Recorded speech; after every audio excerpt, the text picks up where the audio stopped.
The sunlight that morning felt unusually soft, pouring through the kitchen window like a warm whisper.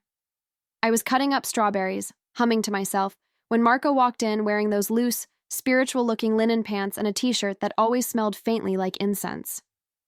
He wrapped his arms around me from behind, kissed the side of my head, and said it with that calm, almost saint-like voice.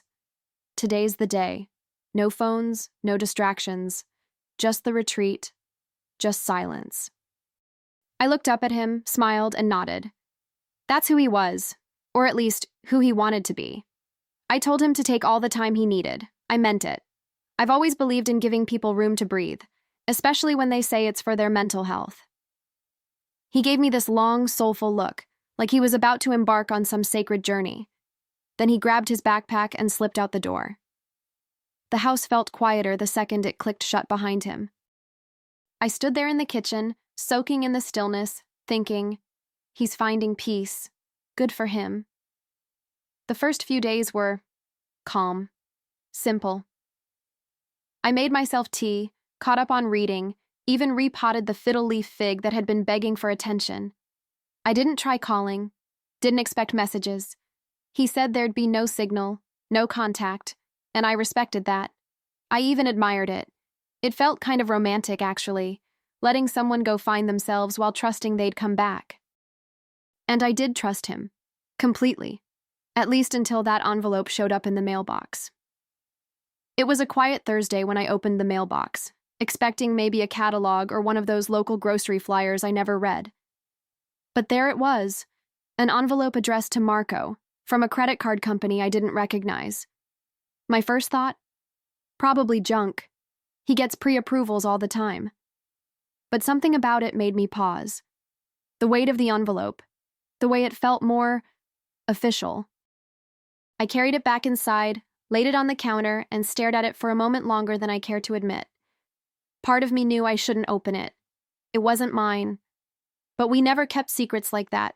At least, I didn't. And besides, if it was a real card under our address, I figured I should know about it. So, I opened it. Slowly. My fingers trembled a little, and I couldn't tell you why at the time. Inside was a statement summary, clean and crisp, and right there at the top, Greece.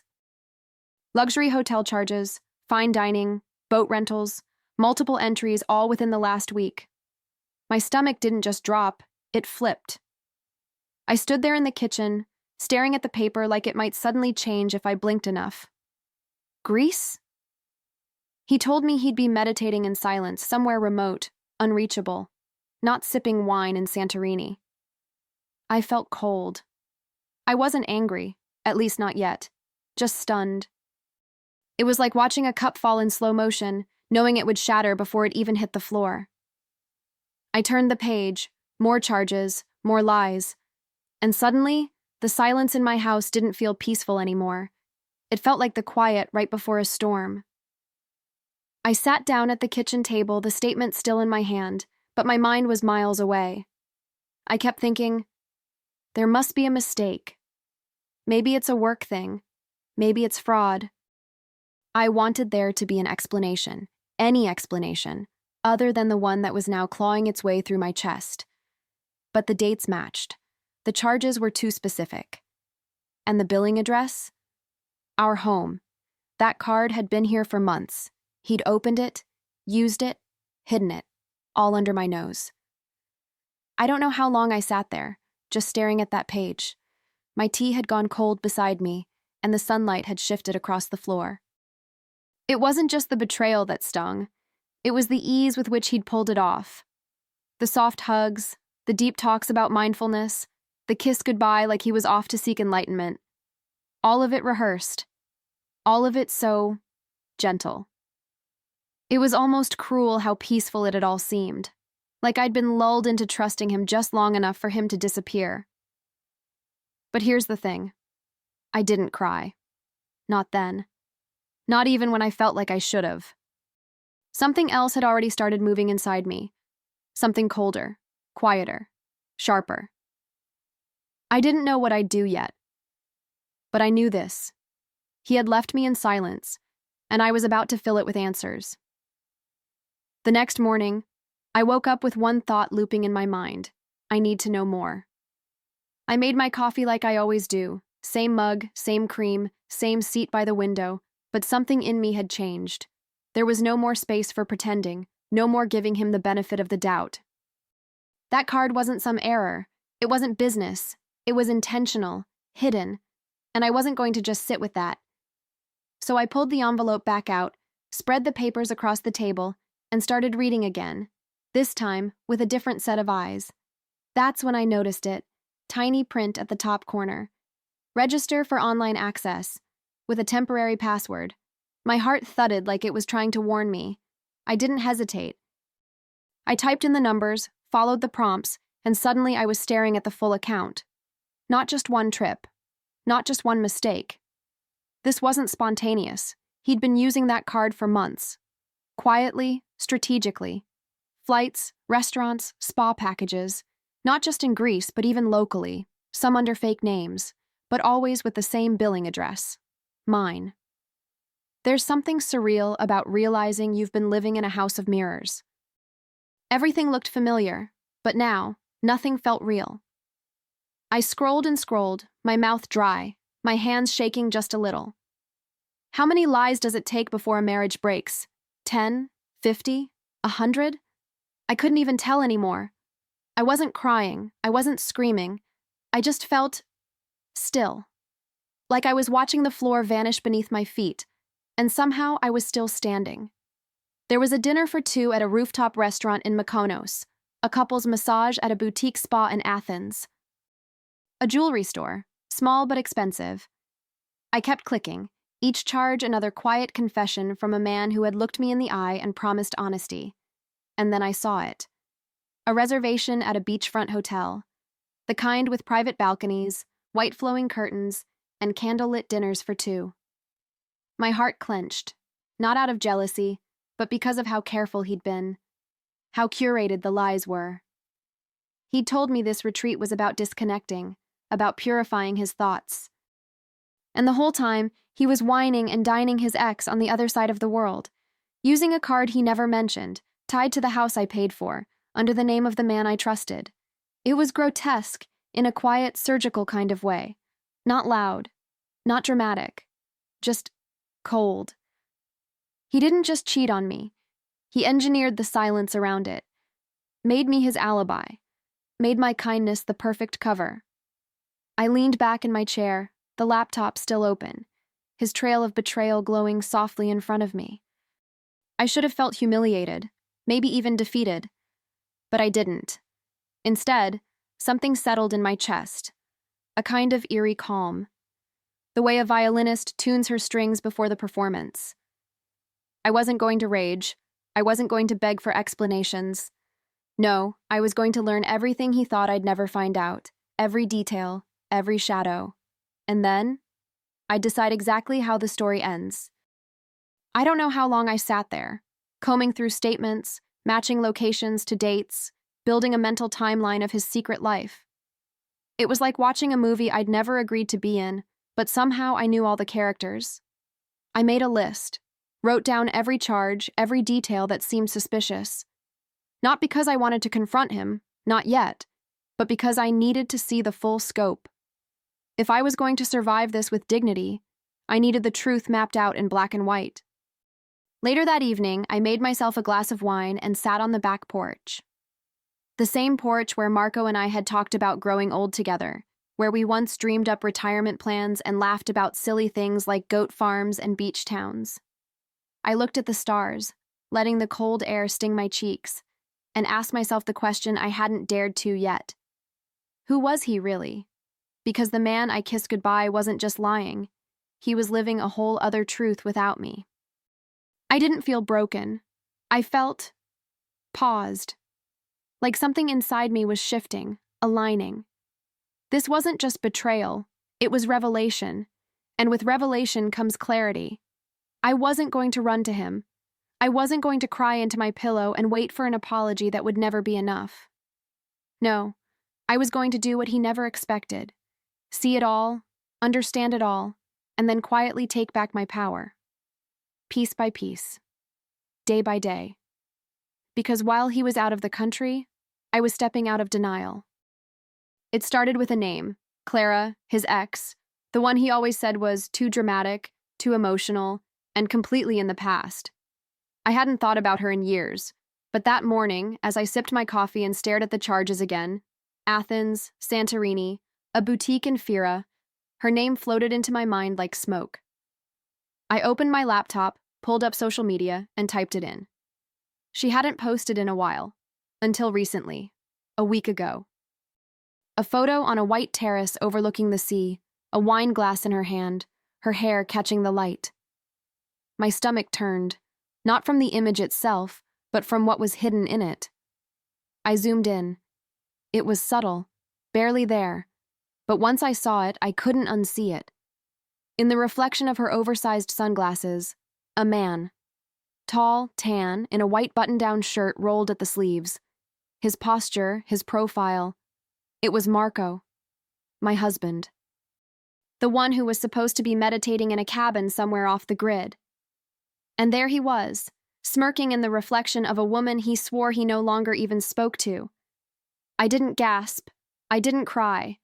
I just exhaled, slow and steady, like I'd been holding my breath since the day he left. My hands moved on their own. I opened a new tab, cross-checked the hotel in her caption with the charges on his card. It matched. I looked up flights to Santorini around that time. Matched again. Everything lined up, perfectly. Not a retreat, a romantic getaway. Paid for with a hidden card, and built on the belief that I would never look past the surface. I think that's the moment something inside me snapped into place. Not with anger, not with sadness, just precision. I closed my laptop, stood up, and felt the floor beneath me like it belonged to me again. I wasn't the heartbroken wife anymore. I was the woman he underestimated. The woman he left behind, assuming she'd sit around burning sage and whispering affirmations while he played house on another continent. He didn't just lie, he gambled on my silence, and I was done playing along. The first thing I did was log into our joint bank accounts, every single one. I started freezing cards, moving funds, shutting down access. I left just enough to keep it from being obvious, let him pay for his return flight. Then I called the attorney who helped my sister during her divorce, quiet, sharp, and no nonsense. She picked up on the first ring. By noon, we were drafting papers. Every move I made was calm, intentional, measured. I wasn't reacting, I was reclaiming. Later that night, I walked into the den, looked around at all the things he used to love, his guitar collection, his high-end headphones, the ridiculous espresso machine he never cleaned. I started taking pictures. Listed them one by one online under a pseudonym. I figured if he was going to lie so well, I could sell just as quietly. One by one, the symbols of his curated life began to vanish. And with each listing, I felt lighter. Not spiteful. Just done carrying what wasn't mine. I didn't tell anyone. Not yet. There was power in the silence. The same silence he'd used to disappear was now mine to weaponize. I went about my days like normal, smiling at neighbors, replying to emails, even refilling the bird feeder in the backyard. But inside, I was preparing. I kept every receipt, every screenshot, every printout. I organized them in a neat little folder labeled simply, Retreat. It was almost poetic. Let him think I was waiting for him. Let him come home to find what I had been meditating on. I changed the locks, not out of fear, but clarity. If he noticed, I wanted him to ask why. If he didn't, that told its own story. I stopped wearing my wedding ring, placed it in a drawer, not hidden, not dramatic, just done. And every night before bed, I reviewed one more piece of the puzzle. Not because I needed more proof, I had enough, but because I wanted to know the full extent, every lie, every mile, every dollar spent on her. What surprised me most wasn't what I found, but how steady I felt. I think when you've been living in a fog long enough, the truth doesn't feel like a storm. It feels like fresh air, cold, yes, but clean. And I knew, with every quiet breath I took, that when he walked back through that door, I wouldn't need to scream. I'd already taken everything he thought I'd never touch. The day he came back, the house looked exactly the same. That was important to me. I didn't want him to walk into chaos. I wanted him to walk into calm, familiarity, comfort. Everything in its place, except for me. I wore a soft blue blouse, the one he always said brought out my eyes, and I sat at the kitchen table like I'd been waiting for him. Only I wasn't alone. My lawyer sat beside me, crisp folder in hand, eyes unreadable. I poured her a second cup of tea. We didn't speak much. We didn't need to. When the front door opened, I heard the shift in the air before I even saw his face. He came in smiling, tanned, relaxed, reeking of sunshine and expensive cologne. "Honey, I'm home," he called, like this was some kind of sitcom. He stepped into the kitchen, and for a split second, his eyes lit up, until they didn't. He froze, his gaze darted from my face to the lawyer's, then to the table, and that's when he saw it. The folder, the neatly stacked papers, and me, completely unbothered. "So," I said, my voice steady, almost sweet. "How was your silent retreat?" His face drained. No defense, no immediate lie. Just silence, the only real kind he'd known in weeks. I slid the credit card statement across the table. Then the hotel receipts, the screenshot of Clara's post, zoomed in on the reflection of his guilty little face. He didn't reach for them. He didn't say a word. And that silence, that was mine now. He opened his mouth like he might say something, some excuse, some last-ditch story, but my lawyer beat him to it. Calmly, she slid the manila folder toward him. "Inside," she said, "you'll find divorce papers, documentation of financial misconduct, and a preliminary report we've already sent to the IRS. You can explain the offshore credit card to them." His hands just hovered above the table, unsure whether to touch the folder or push it away. His jaw clenched, his eyes flicked to me, waiting for mercy that wasn't coming. I didn't yell. I didn't cry. I just tilted my head and said, "You disappeared for inner peace. I found mine by removing you." It wasn't about revenge, not anymore. It was about reclamation. I watched the reality of it start to settle in his expression, like a man waking up in a room that's no longer his. All that planning, all that secrecy. And yet, here he was, completely exposed in the very place he thought would always welcome him back. He tried to speak again, but his voice cracked. "Elena, I raised a hand. Not in anger, just finality. He wasn't the author of this moment. I was. The man who returned from a fantasy now had to face what he'd left behind, a woman who no longer needed to chase answers, a woman who had them all, printed and bound, with signatures ready. And still, I hadn't moved from my seat. I didn't need to. The house was mine. The silence was mine. And now, so was the ending. He stood there like a man who had just realized he'd been playing chess with someone 4 moves ahead the whole time. I watched him glance toward the hallway, maybe expecting to see his clothes packed, his guitars untouched, some trace of the life he thought he could come back to. But it was all gone. Sold, boxed, vanished. The only thing left was what couldn't be bought back. My self-respect. My time. And he could see it in my face. That door had closed the moment I opened that envelope. "I'll give you a moment," I said, rising from my chair. Not out of kindness, but to reclaim my space. I walked past him, calm, collected, as he stood like a child caught red-handed with no story left to spin. My lawyer stayed behind to answer his inevitable questions. I didn't care to hear them. His explanations were like expired perfume, faint, artificial, and better left unopened. He had spent 2 weeks pretending to be someone else. I had spent those same 2 weeks becoming someone I could be proud of. And as I stepped outside into the early evening air, I didn't look back. Not at him. Not at the house. Not at the years I had just released. I stood in the driveway, breathing deeply, the weight no longer on my shoulders but in the folder on the table. He had chosen paradise. He just never imagined it wouldn't include me. But I had found a version of paradise too, one that didn't require hiding, lying, or asking for permission.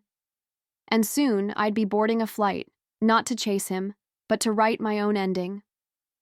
The divorce went through faster than I expected. When the truth is loud and documented, the process becomes quiet. No mediation, no drawn-out fights, just signatures and silence. Marco didn't contest anything. Maybe he couldn't. Maybe it was guilt, or maybe he realized that fighting a woman who already walked away was a losing game. I kept the house, the car, the savings. He kept whatever was left, including the mess he made. I didn't ask about Clara. I didn't need to. That chapter wasn't mine anymore. A few weeks later, I booked the trip. Same destination, same island, same luxury hotel he had splurged on. Only this time, the reservation was under my name. There was something poetic about that, like reclaiming the narrative, frame by frame. I didn't tell many people I was going, just packed a light suitcase, printed the confirmation, and drove myself to the airport without a tear in my eye. No one was chasing me. I wasn't running away. I was walking into something of my own choosing. When I arrived in Santorini, the air felt different, sharper, cleaner. The sun hit the buildings in that postcard-perfect way, but this time, I wasn't looking for someone else in the reflection. I checked in with ease, smiled at the concierge, and opened the door to my room. Balcony view, sea breeze, a bottle of wine already chilling by the window. I poured myself a glass and stepped outside, watching the same view they once shared. But this time, it was mine, and it was real. I took my time that first night. No itinerary, no reservations. Just me, the sound of waves brushing the cliffside, and the taste of wine that felt richer simply because I bought it for myself. I curled up in the lounger on the balcony, wrapped in a linen robe, and let the silence settle. Not the kind Marco once sold me, full of secrets and escape, but the kind you earn when you've finally stopped shrinking. I wasn't healing from heartbreak. I was expanding into the space he left behind. The next morning, I walked through the streets like I belonged there. Not as a wife, not as a woman scorned, but as someone whole. I visited a tiny art gallery tucked between two cafes, bought a hand-painted ceramic bowl, and talked to a stranger about sea glass and sunsets. No one knew my story. No one had to. I was just a woman enjoying her morning, and that was enough. There was something sacred about that anonymity, being seen without being defined by what had happened to me. At sunset, I returned to the hotel and asked the waiter to take a photo of me on the balcony. Nothing posed, nothing dramatic, just me, wine in hand, hair loose, and smiling. Not because I wanted to prove anything, but because I genuinely felt it. Peace. And when I posted that photo later that evening, I kept the caption simple. Just one sentence. The truth, finally mine to say. This time the room's booked in my name, and I didn't lie to get here. That was the caption. Nothing more. I didn't tag the location. I didn't name names. I didn't need to. The people who mattered understood the weight behind those words. And the ones who didn't, they didn't deserve the story. That photo wasn't about revenge. It wasn't even about him. It was about me, about claiming space, about sitting exactly where I wanted to sit, because I had finally stopped asking permission to exist in my own life. I stayed for 5 days, walked barefoot along the shore at dawn, ate olives with my fingers, slept with the windows open.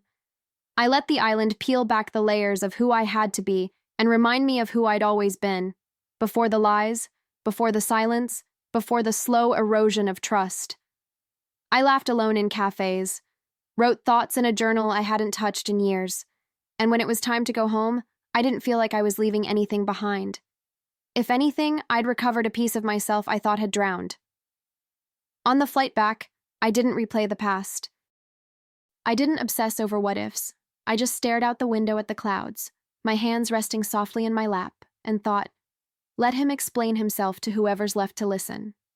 I don't need closure from a man who ran from himself. I already gave myself everything he couldn't, and in doing so, I got the one thing he was never brave enough to give me, the truth.